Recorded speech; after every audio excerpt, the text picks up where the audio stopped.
important theme, uh, the anti-caste activism in the US. So I think which consists of efforts and movements and mobilization and building organizations and all these that part of the anti-caste movement that aimed at kind of addressing and combating caste-based discrimination, particularly within South Asian diaspora communities in the US.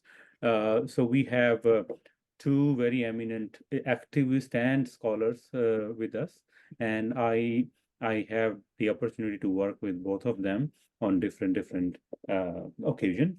So let me start with with uh, Anil Wagdeji. He's a computer science engineer, studied at Indian Institute of Science and MBA from IIM Calcutta, and has over 30 years of corporate experience, having worked with at Infosys, Gemini, CSS Crop, and at senior positions.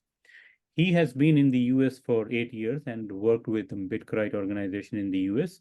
He was at the forefront of filing an amicus brief in Cisco caste discrimination case.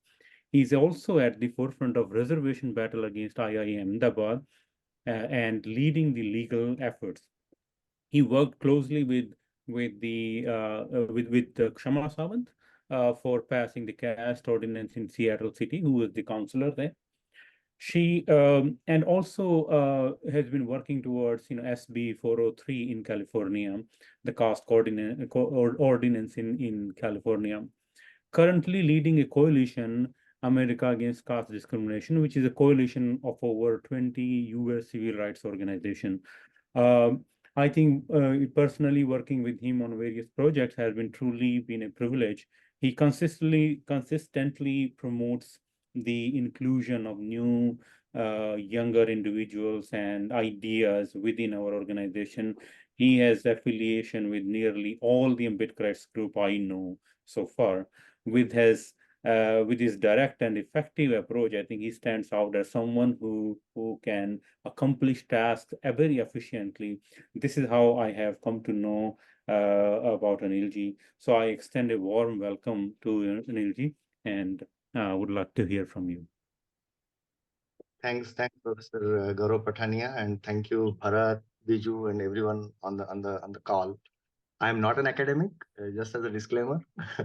Although you know it, I am a secretary for what I call as Ambedkar Academics, organization that we have registered for some of the activism that you talked about, of lack of representation in IITs and IIMs. So that's the battle. And with that disclaimer, I'm not being an academic. I'm really not sure what I can really tell you folks, but here I go. So let me thank the greatest academic that India has produced, who changed the lives of formal touchables, Dr. B.R. Ambedkar, a lifelong student and academic par excellence, who wrote many books, written down his thoughts, therefore not leaving anything for misinterpretation. He wrote the Constitution of India, ensuring the basis for reservation, also known as affirmative action, therefore paving the path for upliftment of the downtrodden. That is the power of an academic who can single-handedly change the course of history. And I am really proud in the midst of you folks. The standard that Baba Saheb established has obviously put a tremendous pressure not only on academics but also the activists. The high standards that he set for himself and for the rest of us, both in academic life and in personal life. The very high moral that he evokes is amazing. Amongst the academics, of course, again, Baba Saheb stands very tall. He wrote many books, and multiple volumes of his unpublished work is still being published. Academics need to write the written record of the current thought process, the current situation, that will create some seminal works that will lead the masses and the activists to draw upon. As we make an argument about arrival of caste here in the US, there is a strong case coming up. There is a strong case for a survey, a caste survey. There is a survey in the which gets quoted almost everywhere, but that survey, unfortunately, in my opinion, and I could be wrong, is not very well grounded in the kind of academic rigor, not backed by the academic, any of the universities and so on. So there is a really, for us to make a case for SB 403 and the things like that, we really need a good survey.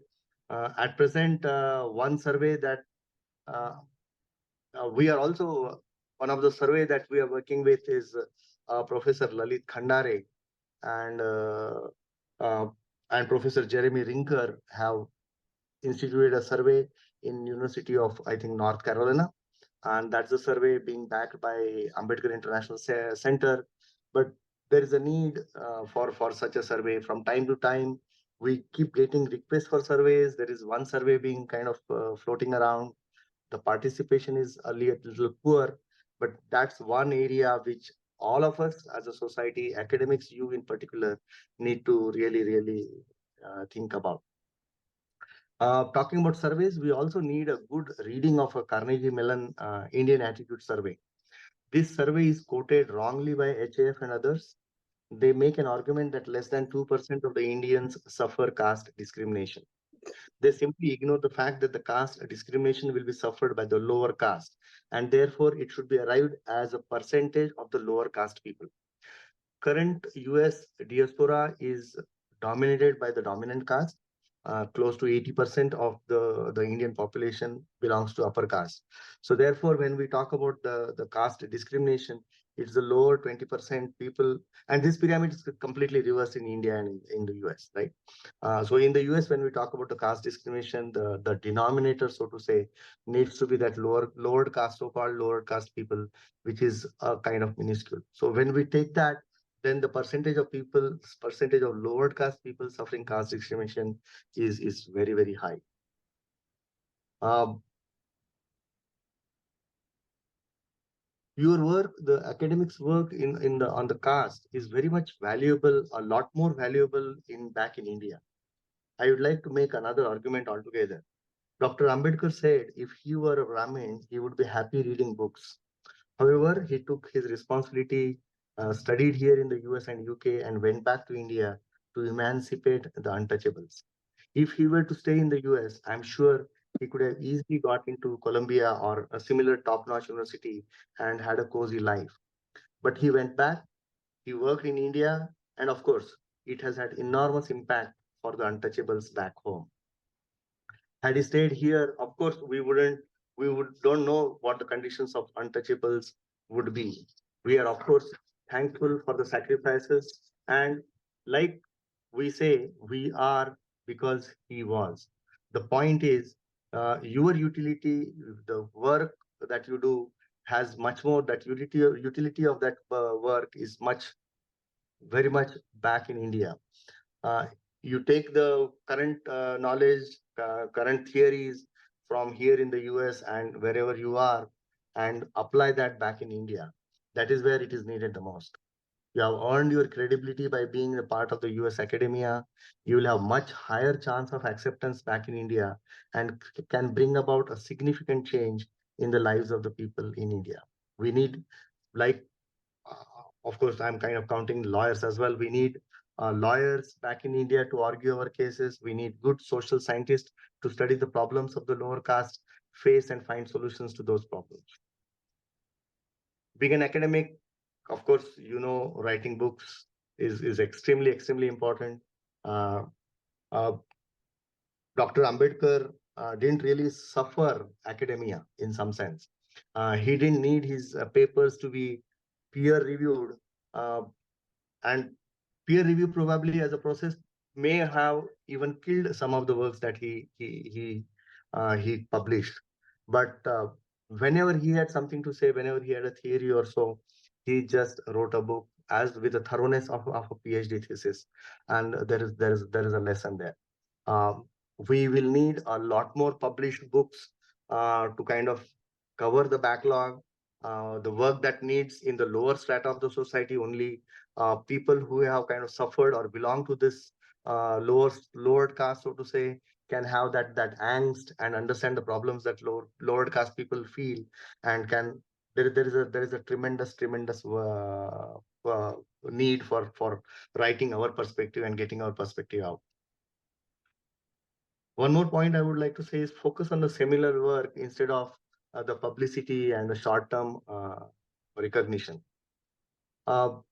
When we talk about some of our young activists, young academics, I may say, who are still studying and are doing their PhDs, again, when we talk about Dr. Ambedkar, when Dr. Ambedkar was there in the US, he focused extremely on studies. He was asked to give a presentation to some commission, etc. I think even Lala Lajpat Rai requested him to give a presentation to some commission, and Dr. Ambedkar flatly refused. He said, "I am here for study. I am here on a scholarship of Baroda government, and my first focus is to just study and not participate in some of these commissions and so on." Uh, so that is very important rather than focusing on a short-term activism, political activism, and so on. It is really important that academics actually focus on very deep seminal work. Here in the US, you are exposed to various theories which are yet to make their kind of ground here in the US. Some of the work that I want to kind of talk about where an activist and academics have had a good collaboration. And some of the references Professor Gaurav Patania already mentioned. When we filed amicus brief in the Cisco caste discrimination case, the initiative indeed came from the activists, but was excellently supported and vetted by our academics. In fact, we had Professor Lalit Khandare, Professor Gaurav Patania, Professor Annapurna Waghure, Professor Hari Bapuji, Professor Tanoj Meshram, who validated the amicus brief that we filed in the California case. Caste becoming a protected category is being led by students and academics on the university campuses. This law, which specifically attacks the workplace discrimination, is in fact ahead of the Indian law, I might say. These are some examples that come to my mind, having excellent collaborations between the academics and the activists. The US has a framework for an affirmative action in the private sector, something which India doesn't have. By way of equal opportunity employment, the US government kind of mandates the private sector to implement affirmative action so that the people in their workforce reflect the general population trends. In government sector or public sector, there is a constitutionally mandated reservation in India. However, with erosion of jobs in the government and public sector, we need to start claiming our rightful place in the private sector. And this is where some of the US framework we can implement through our writings, and we can kind of argue our cases out. I wanted to kind of go on a small detour. India doesn't have something called the Obamacare kind of safety net for large masses. Many Indian families are one serious element away from the poverty trap. India imitates the US when it comes to education and healthcare. Extreme privatization in higher education deprives many poor people from pursuing higher education. India doesn't have universal education up to 12th like in the US. Extreme privatization in healthcare is leading to soaring medical costs in India. Without Obamacare kind of safety net, it will be a disaster for a large population. How can we educate Indian policymakers or some of these traps of globalization by way of copying some of the learnings? US will have some kind of advanced learning. They have suffered the extreme privatization or suffering the extreme privatization in the higher education in the US and the extreme privatization in the healthcare. And hopefully there are some lessons, there are some responses by way of say Obamacare and things like that. India shouldn't have to kind of really suffer all that much. And if we are able to kind of learn from the lessons from the US and create a framework in the policies here in India. So with those thoughts, I will leave this short speech, so to say. Like I said, I'm not an academic, and if there are any mistakes, those are all mine. Thank you. Thank you, Nilji. Thank you very much. I think you raised so many points that I think we in Q&A we should elaborate on them. Some of are very new. Actually, I didn't think of this linking with like the how universal healthcare is linked with this whole idea, which is very interesting point. And because our university also has some international students, and when I talk to them, it is very kind of hard to console the way they are kind of struggling, especially people who are coming from the lower middle class families, struggling to just pay their what you call the annual or semester-wise insurance, which is so high, which is an extra cost. I don't think that's the same thing applies to many other countries. So there are all these issues that I think we can elaborate on that. Thank you, Anilji. Now I would request Biju Matthew ji, let me quickly give a brief bio of Professor Matthew. So Professor Biju Matthew teaches information systems and American studies at Rutgers University in New Jersey. He co-founded the New York Taxi Workers Alliance and is a founding secretary of the National Taxi Workers Alliance and president of the International Alliance of App-Based Transport Workers. As a writer, Matthew has published several academic articles as well as his very popular book. I would like everyone to read that. It's called Taxi, Cabs and Capitalism in New York City. In 1998, Matthew co-founded this New York Taxi Worker Alliance, which is currently one of the most successful new immigrant workers union in the US with over 26,000 members in New York City.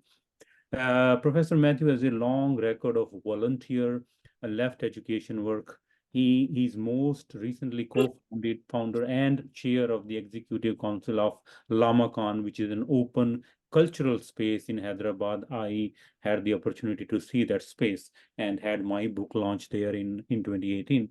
He is also the co-founder of Youth Solidarity Summer, a South Asian youth education summer camp. In 2020, Professor Matthew co-founded India Civil Watch International, a membership-based civil right monitoring and campaign organization based out of North America, which is called ICWI, which has mounted campaigns to hold Facebook responsible for hate speech on its India platforms, fight for the release of activists detained as part of the Bhima Koregaon conspiracy, among others. And I also had the opportunity to honor to work with Professor Matthew on a conference in 2018, which was the first conference on caste race intersectionality, where we invited Isabel Wilkerson, Professor Gopal Guru, Professor Anantel Tumre, and many others. And Biju also spoke with my social movements class when I used to teach at George Washington University. So there is so much to say about Biju. So Biju, welcome. Thank you, Gaurav. And I mean, with Gaurav and Bharat, all of you, for me, all of you are part of a family. I don't know. All of that you just read out, Gaurav, makes me a little emotional for a moment. I'll get past different points of view. It is in the language of somebody like Perry Anderson. When he did that piece on the genealogy of the idea of intelligentsia, he produces this idea of the avant-garde intellectual who is part of broad public life, and out of that space, right, emerges the intellectual. And for me, that broad public life involves activist work. And so that was a determination with which I started, but it was all fashioned to head back to India at some point, etc. And that was not to happen because of eye problems, etc. And I decided to stay here. And we've developed all these different institutions over the past many years. Youth Solidarity Summer, India Civil Watch International now, but the Taxi Workers Alliance. And thank you for mentioning the Taxi Workers Alliance, Gaurav, because we just won a humongous settlement with Uber. It's our latest victory, $328 million for our driver base in New York City. It's the single largest wage theft settlement in the history of New York State. And we just won that. We had the press conference with Letitia James, the Attorney General of New York State, earlier this week.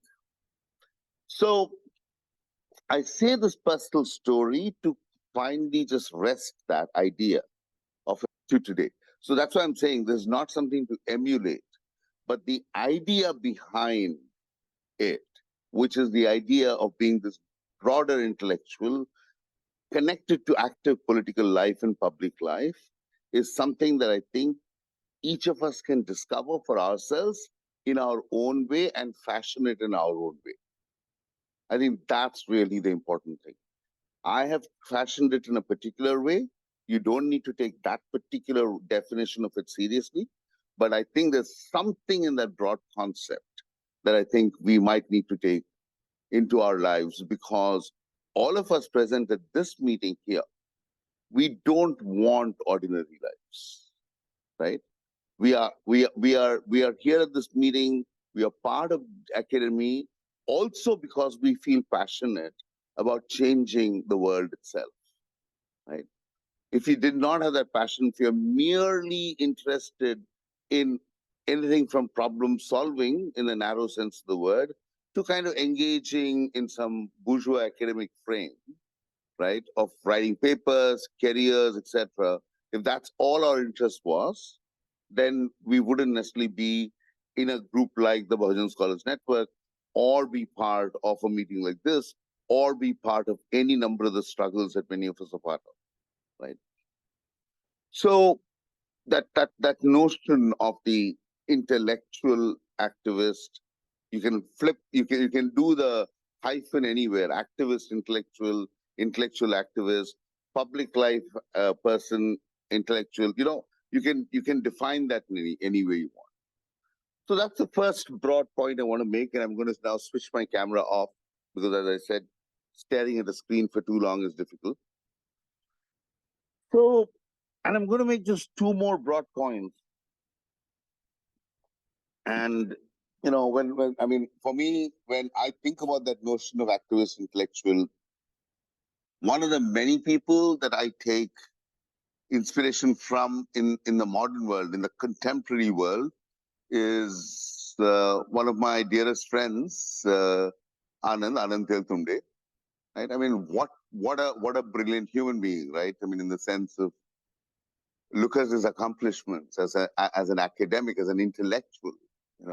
He's got some 17 or 18 patents, and then his entire contribution to social science intellectual life, and then his entire broader civil rights struggles and all of those kinds of things, etc.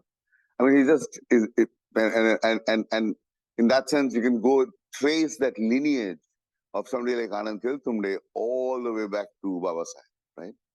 That capacity to occupy multiple spaces and be both a political self and an intellectual self from those multiple locations. I think that's absolutely, that is the lineage. I'm a very small person in that lineage, but that's the only lineage I want to hang on to. That's the only lineage that I see, really, that's the only lineage that gives me joy, let me put it that way, right? So now to shift away from that and talk about a few more things, which is, all of us are part of this network, Bahujan Scholars Network, and it's a really supremely valuable institutional formation at this point, in my opinion, simply to produce the space to be able to just connect with each other, think and hold each other and help each other be what you want to be in this crazy American, capitalist political economy, which kind of is meant to drag you down at every point if needed. And once you have the caste system to go with that, it becomes a double whammy. So it's a very important institutional space that all of you have created. And I purposely didn't use the word safe space because I think it's also a space where we feel it should be quote unquote safe enough that we feel the capacity to speak honestly and challenge each other and shake each other up when needed. Because I do believe that most of us need a lot of shaking up and to get past certain blocks and wherever we are stuck with various things, etc.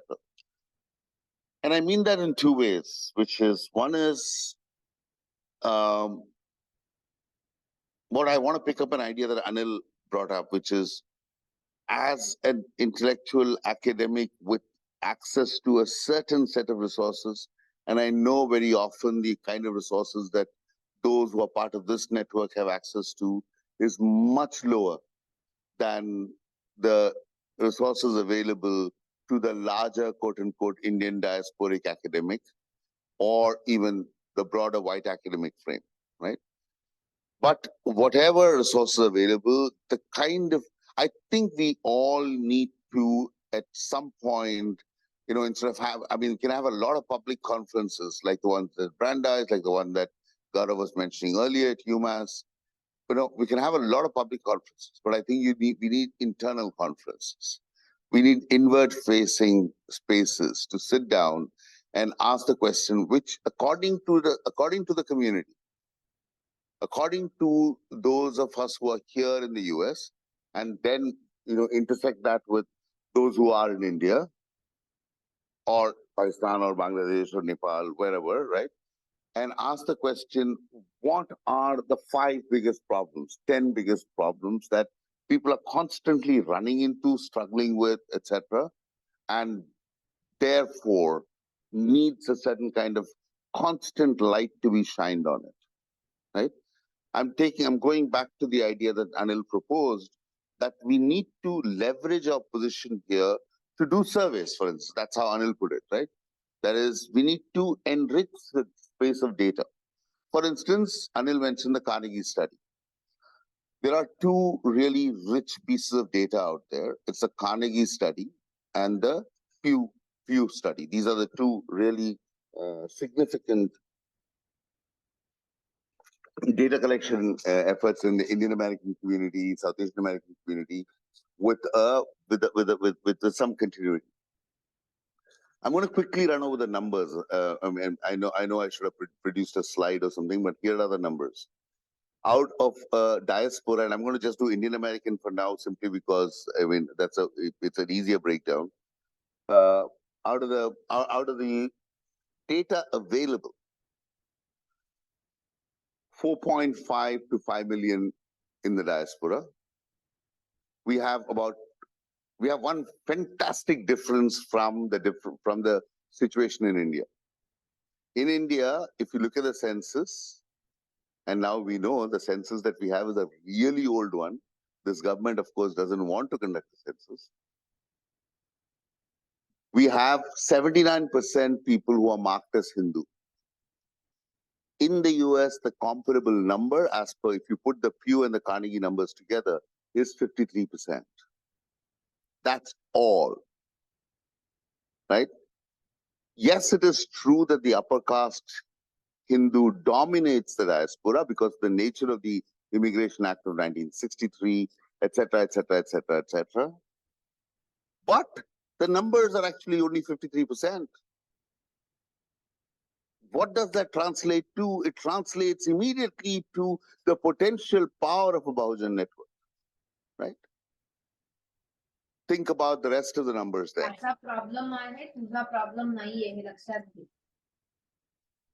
Think about the rest of the numbers. Indian Muslims are almost the same as in India. India, it's 14%, here it's 13%. Indian Christians are outsized here, it's 11% as against 2%. Indian Sikhs are outsized here, 7% as against 2% in India, 2.3% in India. Okay. Now comes another whammy, which is there's 18% who do not identify with any religion. right? So that's probably a lot of second generation folks, right? But there's 18% who avowedly asked again and again, say we are not connected to any religion. You wouldn't get that in India or Pakistan or anywhere else. And now in that 53% quote unquote Hindus, when you break that down by political belief, you find about 31% of that 53% or 32, 33% are people who are in the Modi orbit, either super hardcore Sanghis or Modi Bhaks in the sense of they're in the soft in the orbit. But that means there's about 18 or 19% or 20% who are quote unquote Hindus who are not Sanghi. Now, I'm putting all these numbers out, but there's one number that's missing, right? There is no number in terms of what's a category like Bahujan is not being enumerated. And again, going back to what Anil said, is that 1%, 2%, 3%, 4% of the diaspora. And how do we measure that? The category Buddhist is not there, right? So I'm just saying, I'm just presenting these numbers in front of you to ask the question, what other numbers do we want to see there, right?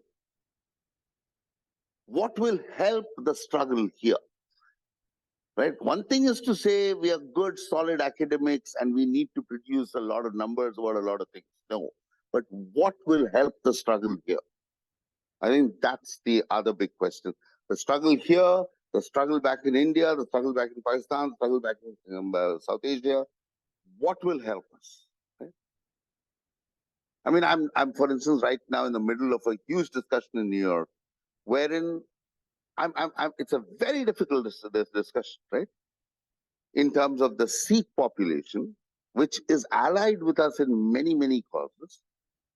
But I do want a separate categorization if possible, or at least some indication so they can claim certain services of the Ravidasi Gurudwara folks here in New York.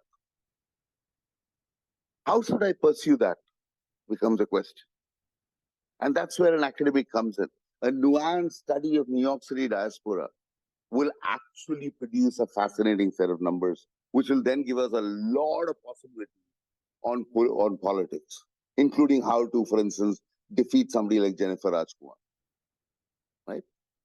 So, I mean, I'm just putting all these out as a bunch of thoughts in terms of how to deploy us. We need some internal conversations. We need to sit together. We need to brainstorm. I mean, what's the difference between Baba Saheb's time and our time? Even though there was a humongous disagreement between Baba Saheb and Gandhi, it was visions that were struggling against each other, grand visions that were struggling against each other. We don't have that now. Unless we are able to do that, produce those visions that will struggle against each other, we won't get very far. And here's where I'll turn to my last point and spend about 3-4 minutes on it and stop, which is, what is the kind of activist, intellectual, public life intellectual, whatever you want to call yourself, right? As I said, fashion that any which way you want to fashion. What is the kind that role that you want to play? Where do you want to play it? And I don't mean that geographically. You want to play that inside a community that is defined by politics and ideology. That is, let's say, quote unquote, something called Ambedkarite. Do you want to be there? Do you want to position yourself within something called an Ambedkarite movement? Or do you want to break past that? For me, the people of struggle have to lead the way, not on their struggle alone. That is a natural, it's a given. What choice does anybody have but to struggle for what their community needs? We don't have a choice on that. I mean, you have a choice. You can sign out of it once you do well, which a lot of people do, right? But assuming that most of us will never sign out on the struggles of our own community, that's a natural. But do you want to stay there? Because what does staying in that role alone do? I think that's a question that you have to face up to. I came to New York to work on immigrant organizing because I knew that I didn't want to be stuck with just purely India, South Asia, even caste-related activism. We started our journey as the New York Taxi Workers Alliance inside an organization called the Committee Against Anti-Asian Violence. We were Bhairavi Desai, who is our executive director and co-founder with me, and an absolutely visionary leader. She's just, when she's been at it for the same amount of time that I have, 30 odd years, me, Javed, Rizwan, a whole bunch of us started this together. When she's an absolute visionary. I mean, we all sat down on sacks of potatoes and onions in the basement of a Bangladeshi Delhi while we were part of CAV, the Committee Against Anti-Asian Violence, looked at each other and said, can we just be Asian? And we decided no. And we walked out of CAV and we started the New York Taxi Workers Alliance. Because I couldn't be in the middle of LaGuardia Airport holding lot talking to drivers, and an African driver came up to me. I could not turn my back on him or her. If a Dominican driver came up to me, I couldn't turn my back on.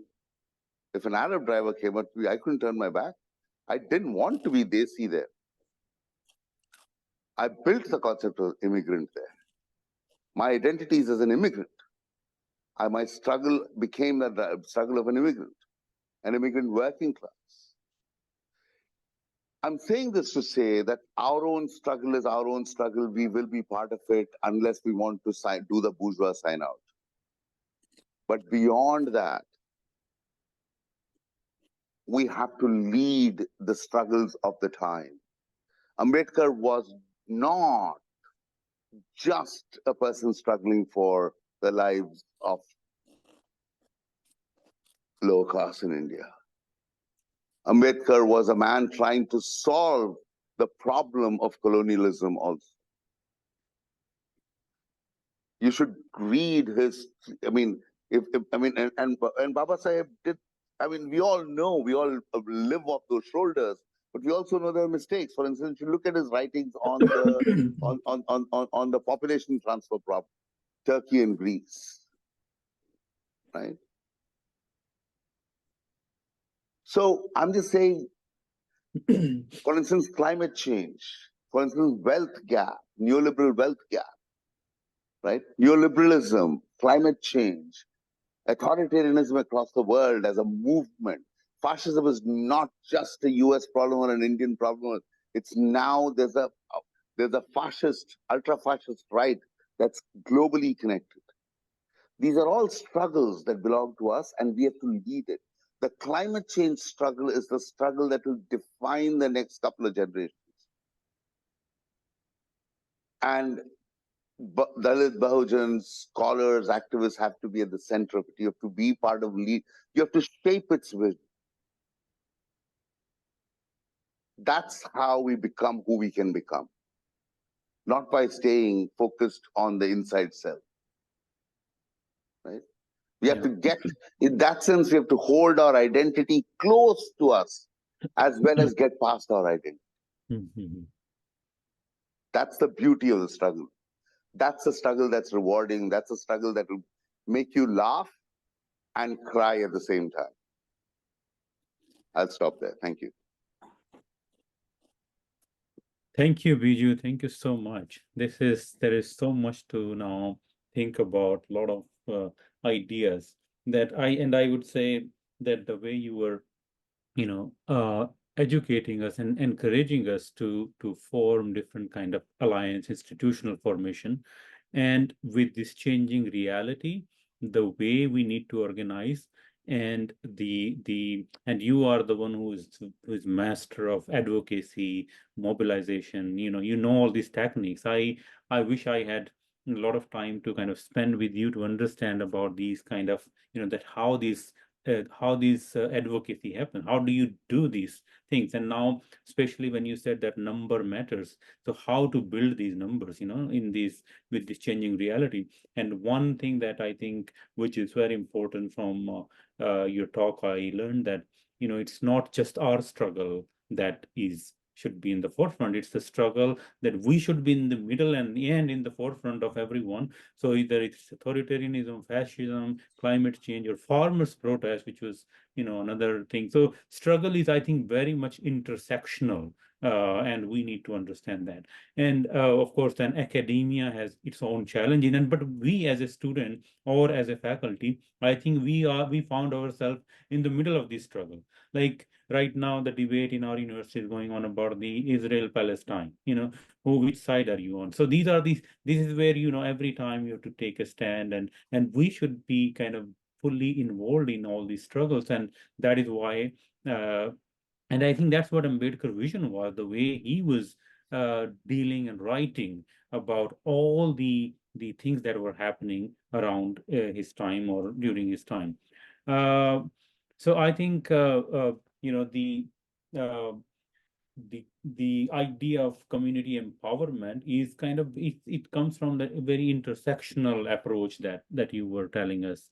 Um, so with that, I think there are so much to also, if you apply that in the academia, there are another major challenge. I think what Anil was also trying to highlight in many of the new initiatives and new challenges that Anil was trying to highlight. So let's I kind of open it for everyone. Please feel free to ask, write, share, comment, and yeah, engage with our speakers.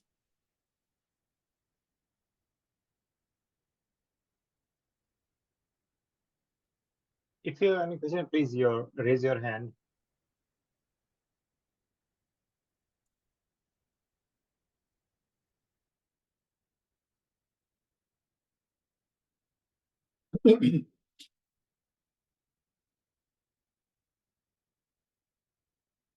I was reading yesterday one of the report, which is a news in Outlook magazine, and I'm just sharing with you here.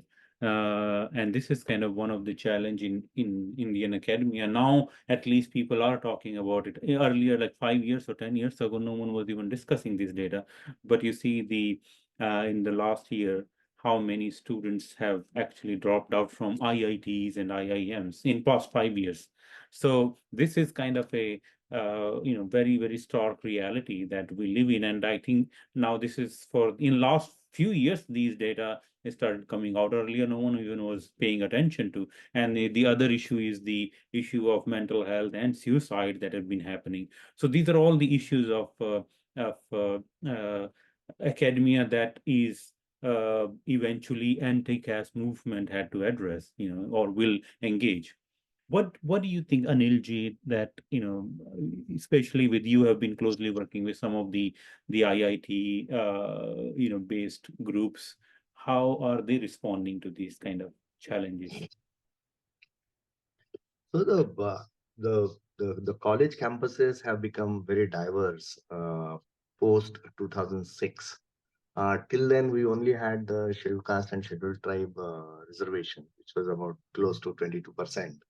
But with the OBC implementation of the OBC reservation, now the 50% of the campus comes from that society which didn't have the access to some of these institutions. So the caste diversity has really gone up. At the same time, the teachers still belong to see. I work in the area of IIMs, Indian Institute of Management, and then what we find is over 95% of the teachers in top 10 IIMs are from the upper caste, the Brahmins, the Kayast, that. And these people do not have any sympathy. They just do not understand the problems that some of these students come from. Uh, and they're not really kind of making any kind of inclusive environment. They just refuse to understand if there are UGC, University Grant Commission mandated SC/ST cell that are supposed to be there for if there are any issues for these students. They don't create one. They simply call it a diversity and inclusion cell, which is maybe a little bit of women issues and this and that, and they just push a lot of these issues under the carpet.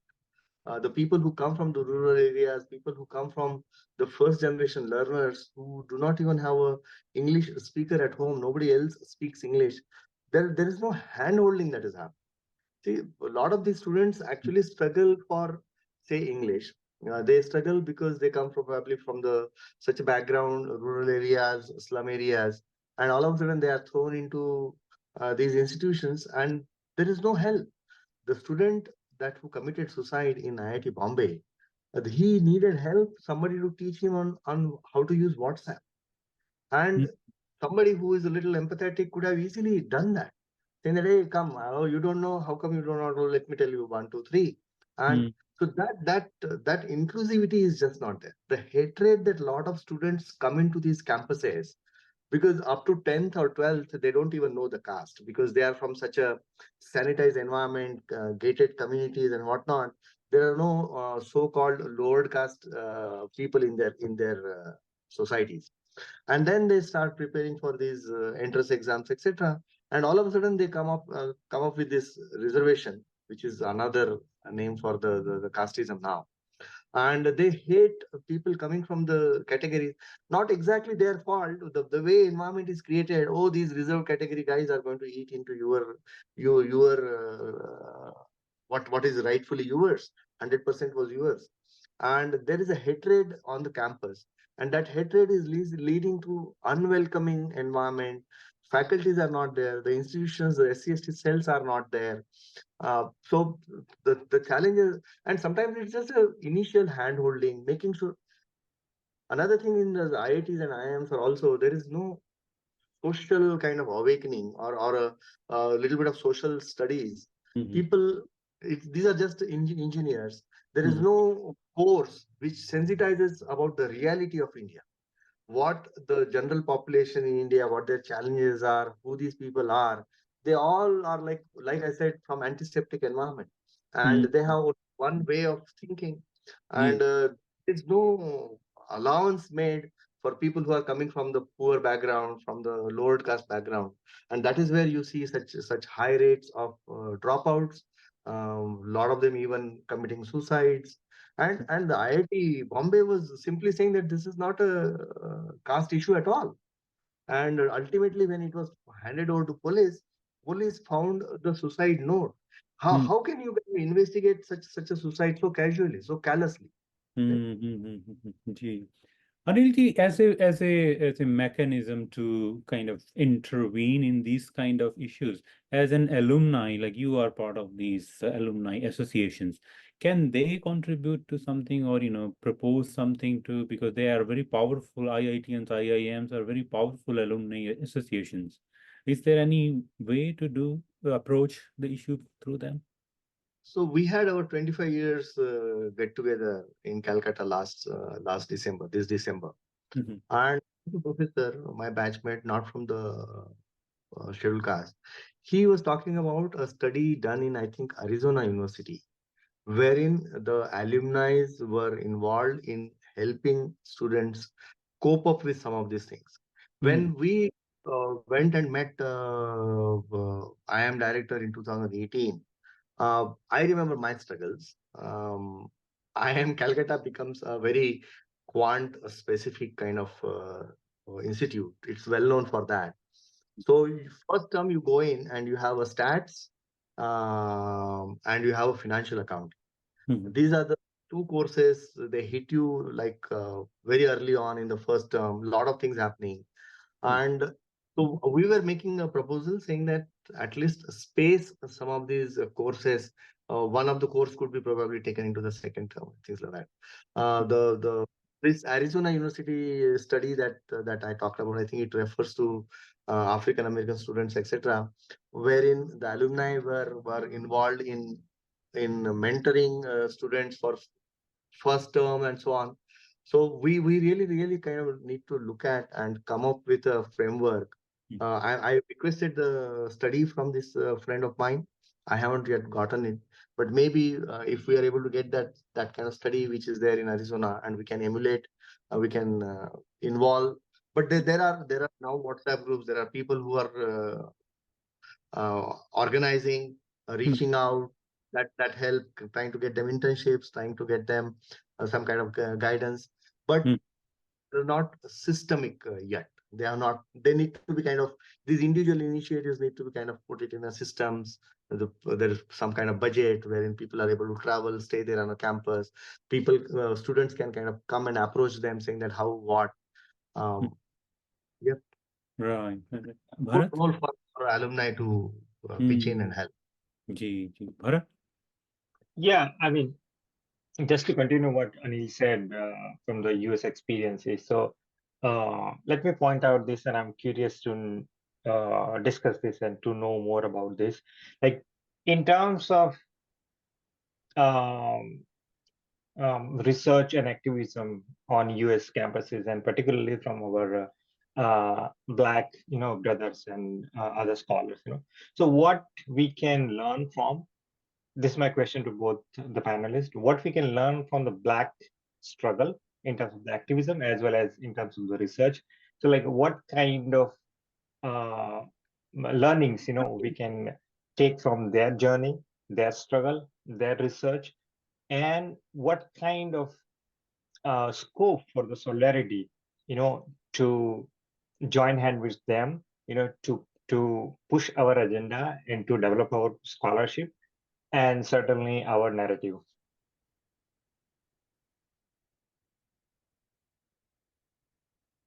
Biju, you want to? Yeah, I can jump in there and start us off. I think the one word answer to it is huge, right? I mean, in terms of there's a lot to learn, lot to pick, lot of conversations to be had with the broader African American, both intellectual and activist spaces.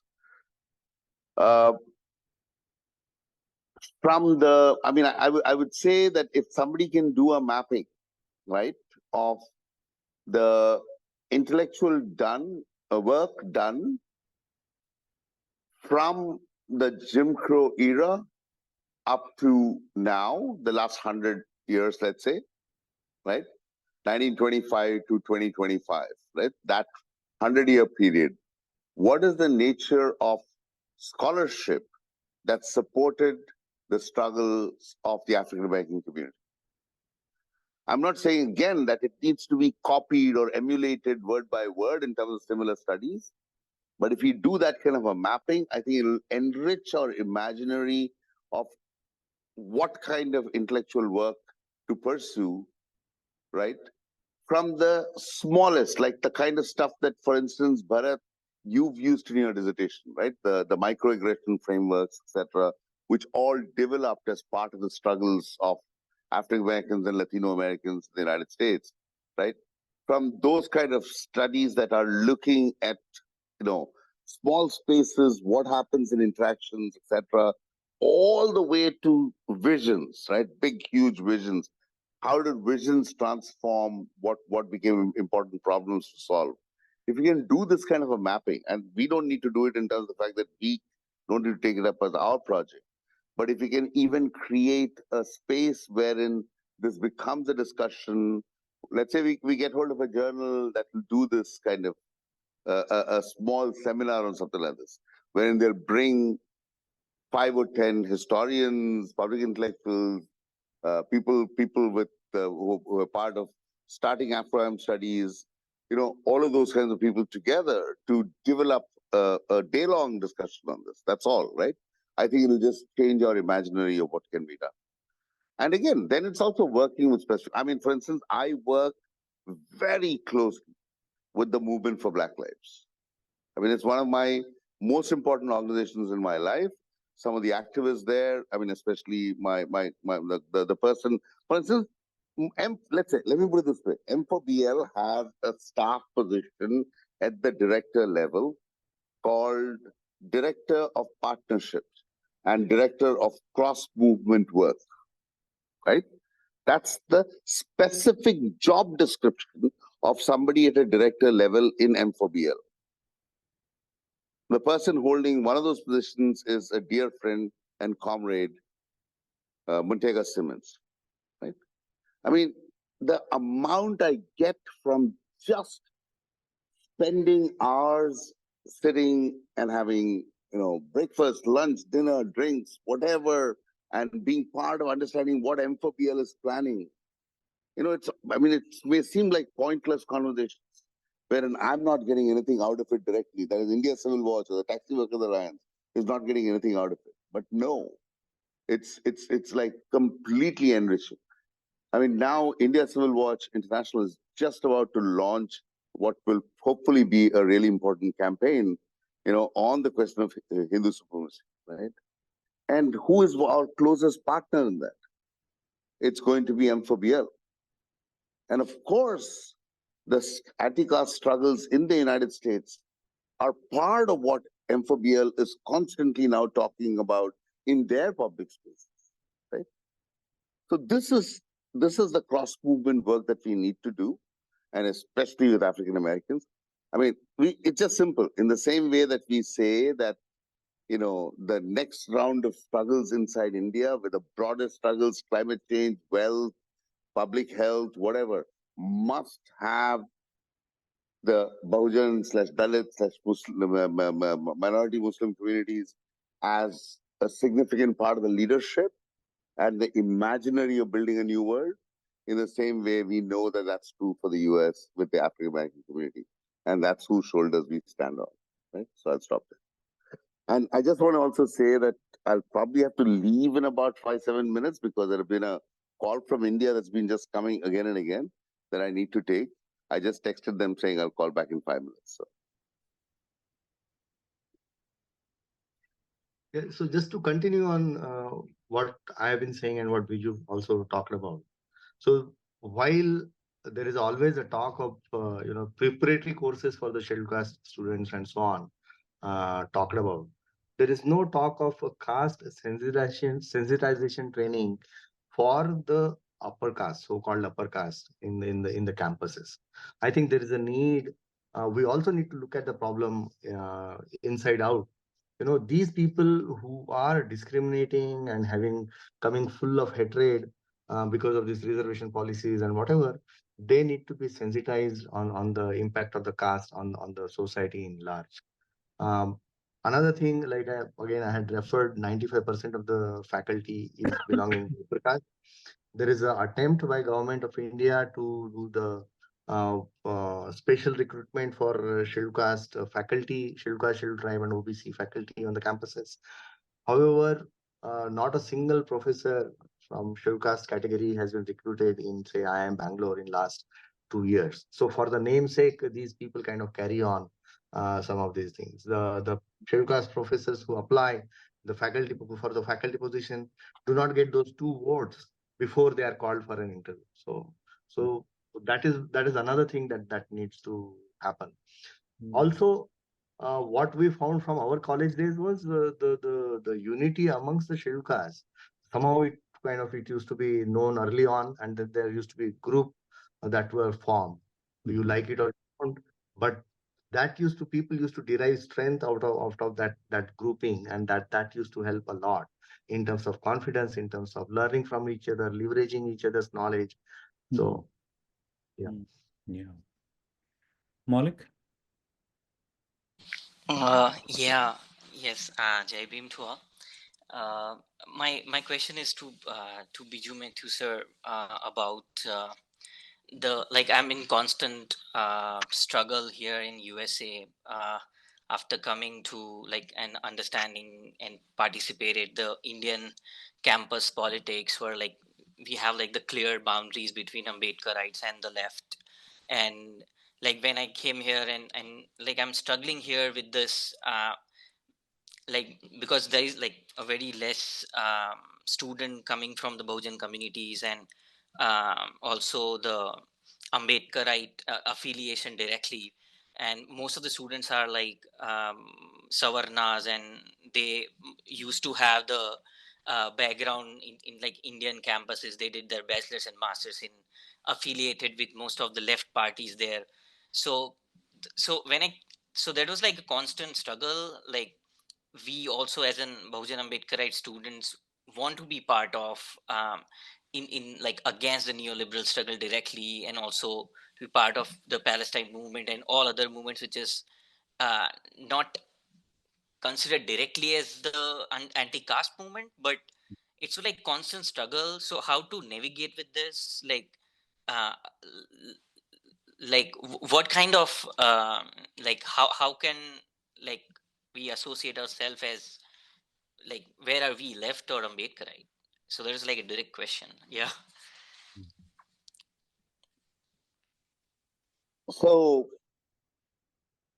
I think, I mean, what you're pointing to, Malik, is clearly a historically existing struggle, right? I mean, in the sense that the um, the period running into Indian independence was a period where the anti-caste struggle was not, especially within the left, especially in the ground spaces on the left, which is labor unions, etc., where the anti-caste struggle was not taken seriously.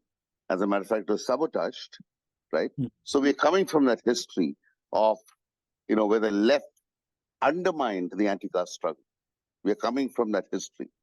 And what we, but the question also then translates to that history is one thing. It's the same thing that we can say about what happens with, let's say, the parallel to draw would be what happens with the African American communities in relation to broader struggles with multiracial institutional formations in the US. How do African Americans come into those spaces? What are the ways in which that space is opened up?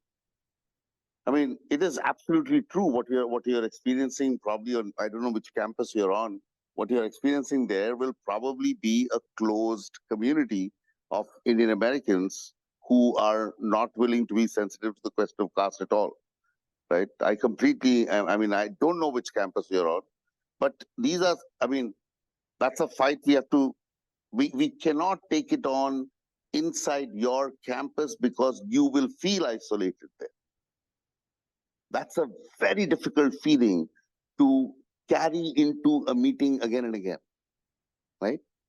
So you have that struggle of defining a space which is determined to fight the anti-caste fight shoulder to shoulder with you has to be built in a broader institutional frame.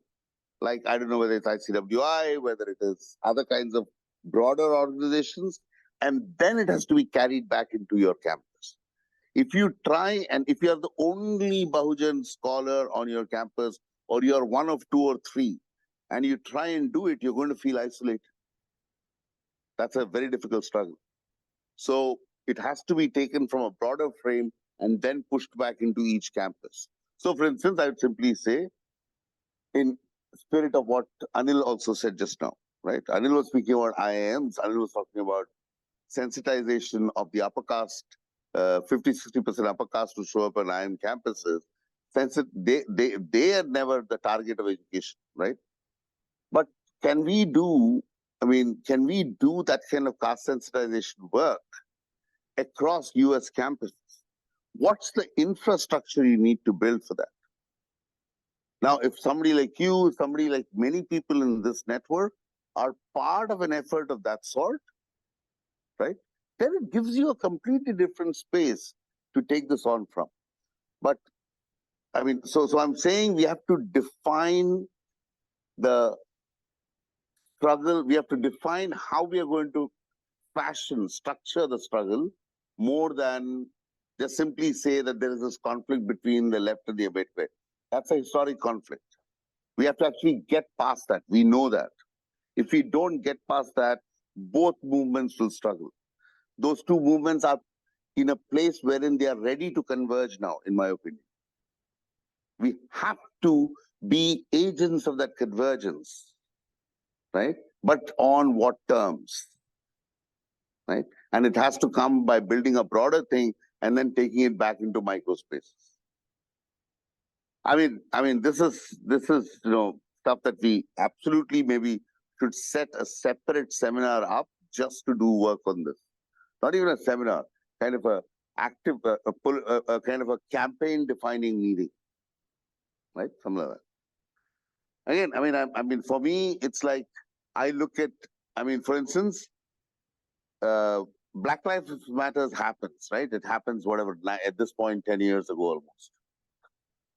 Then Black Lives Matter splits into BLM and M for BL, right? And BLM still exists in one fashion, M for BL is another. And the difference is M for BL is the one that's taken the lead in sitting with multiracial formations and saying, how do we create spaces that are both inclusive, takes the leadership of African Americans, but is multiracial in its struggle, defining a new horizon in American political life, right? I think that distinction between BLM and M for BL probably is an interesting distinction to take on. I'll stop there. And unfortunately, I'll have to leave in about 2-3 minutes. So if there's any other question directly for me, please drop it right now. I'll answer it in 3-4 minutes. Anil, if you don't mind, and run out. And Bharat, boss, if you're going to put this video up, whatever I said about my job, I think we'll have to edit that part of it. Thank you, Biju. Thank you. We have only 5 minutes left, and any question? Otherwise, I'll just sum it up and hand it over to Bharat.